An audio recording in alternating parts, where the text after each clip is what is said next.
لا تجد قوما يؤمنون بالله واليوم الآخر يوادون من حاد الله ورسوله ولو كانوا آباءهم أو أبناءهم أو إخوانهم أو عشيرتهم أولئك كتب في قلوبهم الإيمان وأيدهم بروح منه ويدخلهم جنات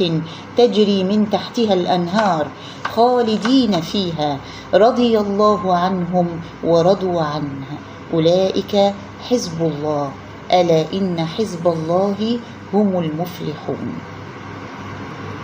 يبقى هذه هي العلامة الثانية، أني أوالي وأحب